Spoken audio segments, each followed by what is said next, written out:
Hello friends, कैसे हैं आप सभी लोग। आशा है आप सभी लोग अच्छे होंगे, स्वस्थ होंगे और अच्छे से पढ़ाई कर रहे होंगे हमारे साथ। ठीक है, तो आज हम लोग पढ़ने वाले हैं सेल बायोलॉजी का, मीन्स साइटोलॉजी का। हमारा ये 5वां वीडियो होने वाला है और इस वीडियो में हम लोग पढ़ेंगे माइटोकॉन्ड्रिया के बारे में। हम लोग पढ़ने वाले हैं इस वीडियो में हम लोग पढ़ेंगे माइटोकॉन्ड्रिया को।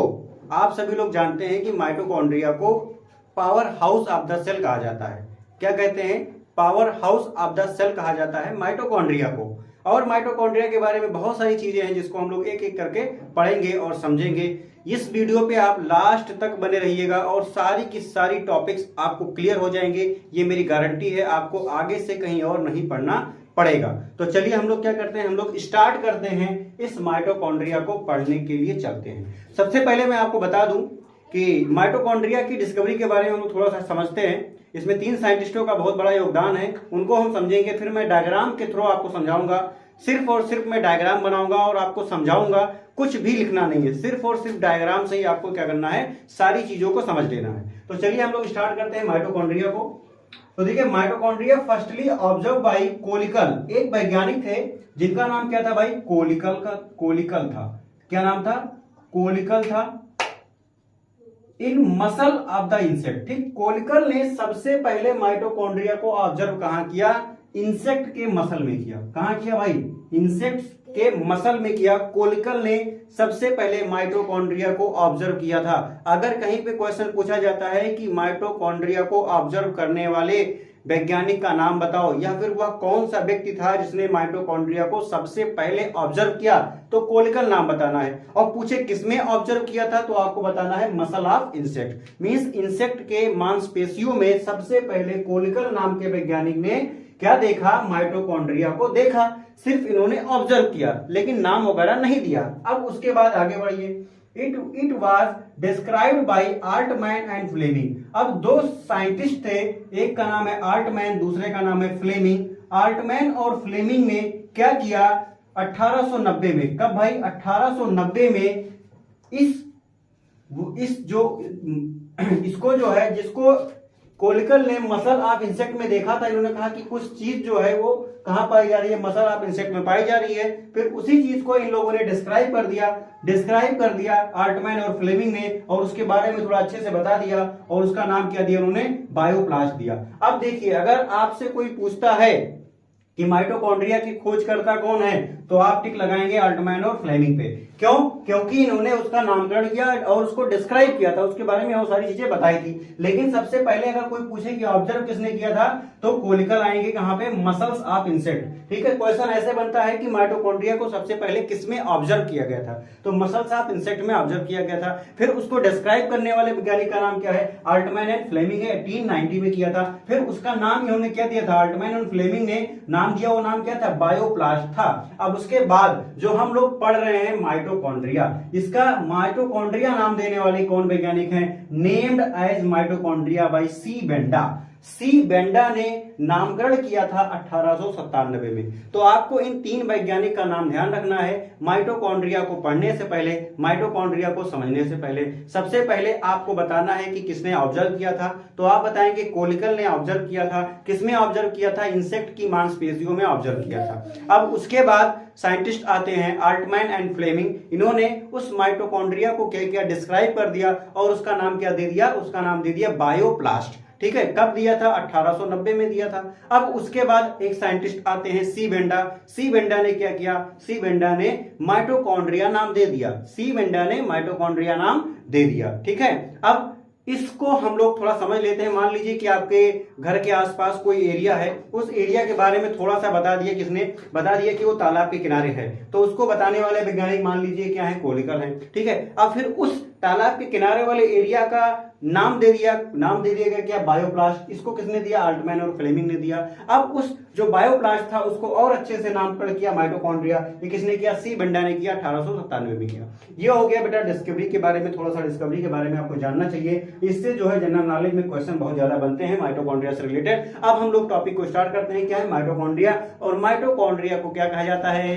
Power house of the cell कहा जाता है। ठीक है, कोशिका का ऊर्जा घर किसे किसे कहा जाता है? कोशिका का ऊर्जा घर माइटोकॉन्ड्रिया को कहा जाता है। अब चलिए अब हम लोग डायग्राम बनाते हैं किसका? माइटोकॉन्ड्रिया का। तो माइटोकॉन्ड्रिया का बहुत ही सिंपल सा डायग्राम है।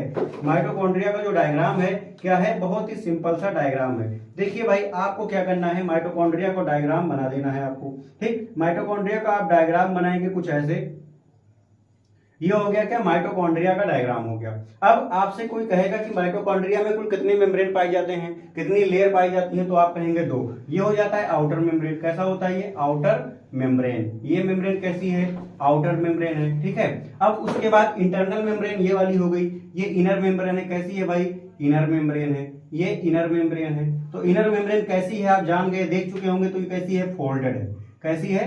फोल्डेड है। ठीक है, इनर मेम्ब्रेन कैसी है? फोल्डेड है। अब इस माइटोकॉन्ड्रिया में क्या भरा होगा? मैट्रिक्स भरा होगा। मैट्रिक्स का मतलब लिक्विड सब्सटेंस भरा होगा। लिक्विड सब्सटेंस यहाँ पे भरा होगा। अभी मैं बताऊंगा इसका कंपोजिशन क्या क्या है।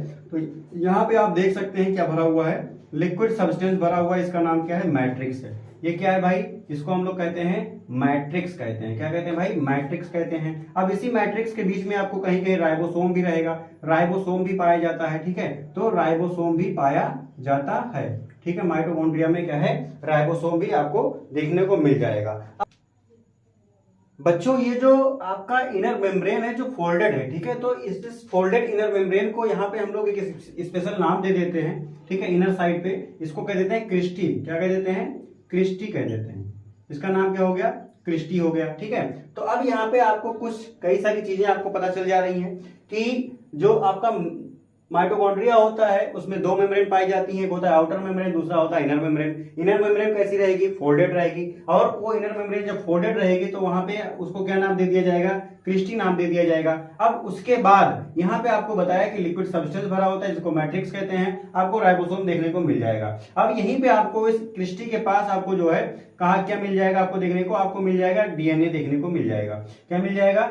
डीएनए देखने को मिल जाएगा। अब उसके बाद ठीक है, आपको इसी क्रिस्टी के पास कहीं कहीं आपको क्या मिल जाएगा? कुछ डार्क ऐसे स्पॉटेड स्ट्रक्चर दिखाई देगा। इस डार्क स्पॉटेड स्ट्रक्चर को क्या कहते हैं हम लोग? ऑक्सीसोम कहते हैं। क्या कहते हैं भाई? ऑक्सीसोम कहते हैं। तो यहाँ पे ये क्या हो गया? ऑक्सीसोम हो गया। ठीक है, अब देखिए ये इतनी सारी चीजें आपको पता चल गई। ठीक है, अब देखिए जो है आपका जो यहाँ पे जो ये आपका इनर मेम्ब्रेन था, ये फिंगर लाइक प्रोजेक्शन बना रहा है। इस फिंगर लाइक प्रोजेक्शन को हम लोग क्या कह देते हैं? क्रिस्टी कह देते हैं। तो जो आपसे कोई पूछे कि क्रिस्टी क्या है, तो आप कहेंगे माइटोकॉन्ड्रिया के अंदर जो फिंगर लाइक प्रोजेक्शन है, जो फिंगर लाइक प्रोजेक्शन है, ये देखिए फिंगर लाइक बना हुआ है, ऐसा ऐसा जा रहा है। ठीक है, तो ये फिंगर लाइक प्रोजेक्शन है, उसको क्या जाता है? क्रिस्टी कहा जाता है। अब क्रिस्टी के पास आपको क्या मिल जाएगा? डीएनए देखने को मिल जाएगा। क्रिस्टी के पास आपको क्या देखने को मिल जाएगा? ऑक्सीसोम मिल जाएगा। देते हैं, देखिए जो अभी हमने आपको बताया कि जो माइटोकॉन्ड्रिया होती है उसमें क्या होता है? एनर्जी जहां पे स्टोर की जाती है उसको हम लोग F1 या फिर F0 पार्टिकल कह देते हैं। ठीक, मान लो कि यहाँ पे एनर्जी स्टोर हो रही है। एनर्जी क्या हो रही है? स्टोर हो रही है। ठीक है, किसके फॉर्म में? एटीपी के फॉर्म में। तो इसको क्या नाम दे दिया जाता है? F0 या F1 पार्टिकल भी नाम दे दिया जाता है।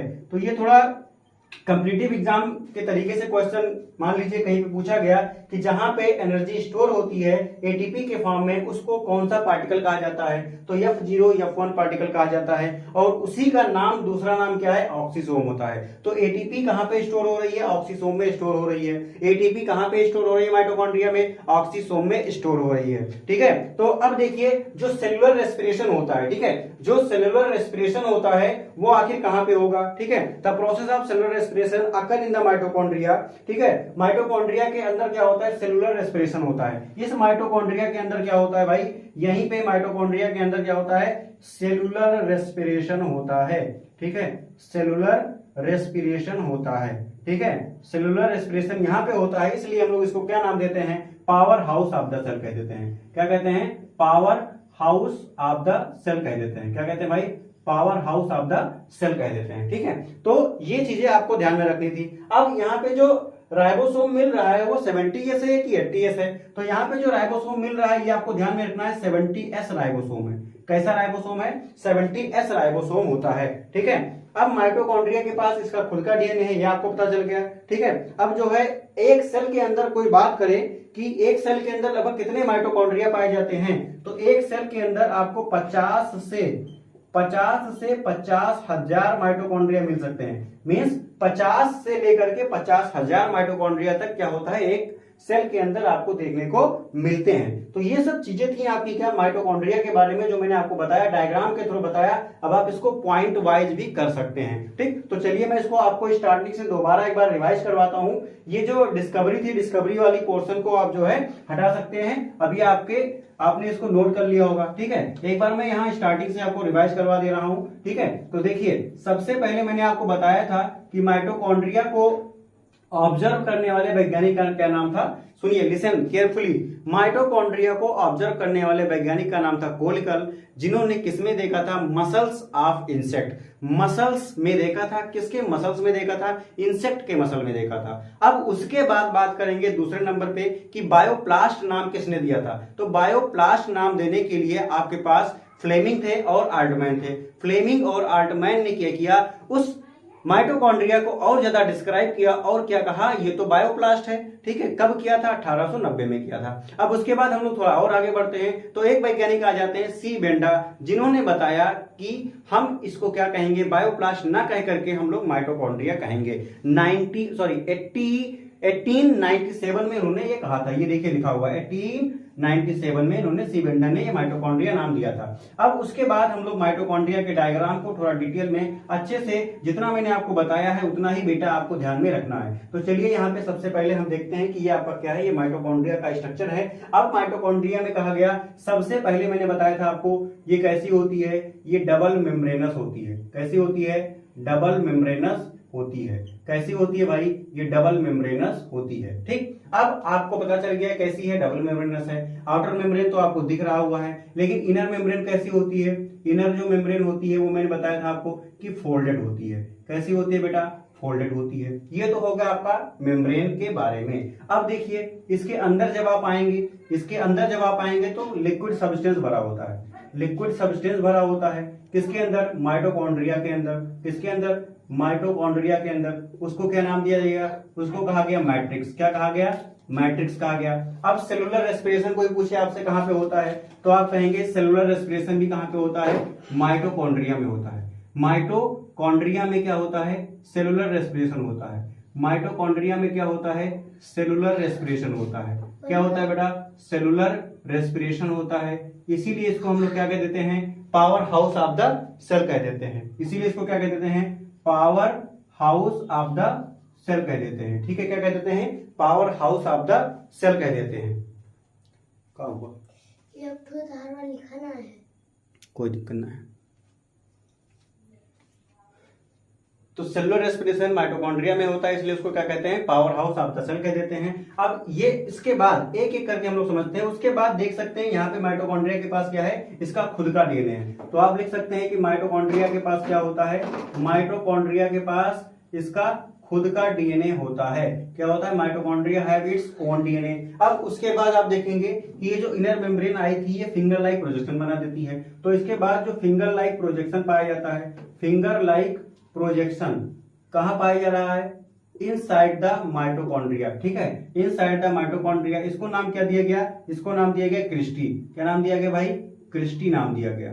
ठीक है, क्रिस्टी नाम दे दिया गया। ठीक, अब आपको देख सकते हैं कि क्रिस्टी के पास ही डीएनए मिल रहा है और क्रिस्टी के पास ही आपको क्या मिल रहा है, ऑक्सीसोम मिल रहा है। तो आप इसको जो है लिख सकते हैं कि ऑक्सीसोम मींस, आप इसको ऐसे लिखेंगे कि एनर्जी जहां पे स्टोर होती है, energy stored in, energy stored in मैंने बताया था कहां पे, F0 या F1 particle.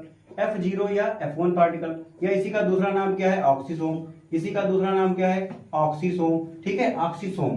Energy stored in कहां पे स्टोर होती है, F0 F1 पार्टिकल या फिर ऑक्सीसोम में स्टोर होती है। अब यह मैंने बताया आपको कुछ डार्क स्पॉटेड स्ट्रक्चर आपको क्रिस्टी के पास ही देखने को मिल जाएगा। अब उसके बाद मैंने बताया था आपको कि इसके पास राइबोसोम पाया जाता है, जो यहाँ पे 70S राइबोसोम है। तो आप लिख सकते हैं कि mitochondria have 70S type of ribosome. अब आपसे कोई पूछ ले, क्वेश्चन कर ले कि बताओ एक सेल में कितने माइटोकॉन्ड्रिया पाए जाएंगे, तो आप कहेंगे 50 से लेकर के 50,000 माइटोकॉन्ड्रिया जो होते हैं एक सेल में पाए जाते हैं। तो आपको इतनी ही चीजें क्या करनी है, माइटोकॉन्ड्रिया के बारे में याद कर लेनी है, समझ लेनी है। इसमें याद करने वाली चीजें कुछ नहीं है। आप अपने दिमाग में सिर्फ डायग्राम को बैठा लीजिए और उसी डायग्राम को आप ध्यान से एक बार रिवाइज कर लीजिए, आंख बंद कर लीजिए, सोच लीजिए और आपके दिमाग में सारी बातें बैठ जाएंगी। अगर समझ में नहीं आया तो वीडियो आप लोग दोबारा देख लीजिए। लेकिन मेरे प्यारे दोस्तों, आपसे रिक्वेस्ट है कि आप कहीं और वीडियो मत देखिए, एक ही वीडियो आपके लिए सफिशिएंट है। दोबारा आपको माइटोकॉन्ड्रिया के बारे में इससे ज्यादा जानकारी कहीं से नहीं मिलेगी और ना ही कहीं से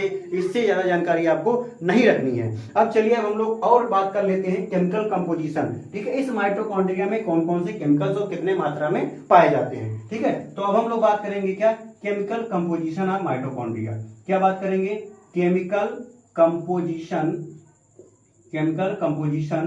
ऑफ माइटोकॉन्ड्रिया। ठीक है, माइटोकॉन्ड्रिया के केमिकल कंपोजिशन की हम लोग बात कर लेते हैं। तो दोस्तों सबसे पहले आपको ध्यान में रखना है, यहाँ पे पाया जाएगा क्या, प्रोटीन पाया जाएगा। ठीक है, कितना प्रोटीन पाया जाएगा, तो आपका प्रोटीन जो हो जाता है लगभग 65 से 70% हो जाता है। कितना बेटा, 65 से 70% पाया जाता है। अब उसके बाद आपका आएगा फास्फोलिपिड आएगा। क्या आएगा आपका इसके बाद बेटा, इसके बाद आएगा आपका फास्फोलिपिड आएगा। क्या आएगा, फास्फोलिपिड आएगा। फास्फोलिपिड की अगर क्वांटिटी आपसे कोई पूछता है तो 25% होता है। कितना होता है बेटा, 25% आपको फास्फोलिपिड यहाँ पे देखने को मिल जाएगा। अब उसके बाद आता है आपका आरएनए। क्या आएगा, आरएनए आएगा। फिर उसके बाद आएगा आपका डीएनए। तो आरएनए जो होता है बेटा वो आपका मिल जाएगा 0.5%। कितना होता है, 0.5%। और डीएनए जो होता है फ्यू मात्रा में, फ्यू अमाउंट।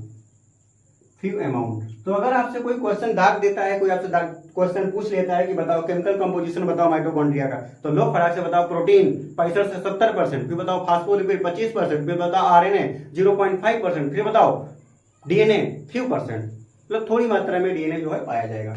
तो ये था आपका माइटोकॉन्ड्रिया। अगर आपको कोई भी पॉइंट समझ में नहीं आई है तो आप मुझसे डायरेक्ट क्वेश्चन कर सकते हैं, पूछ सकते हैं, कमेंट करके पूछ सकते हैं। लेकिन हाँ, ये मेरी गारंटी है कि आपने मेरे वीडियो को अच्छे से देखा है तो आपको कोई डाउट नहीं रह जाएगा।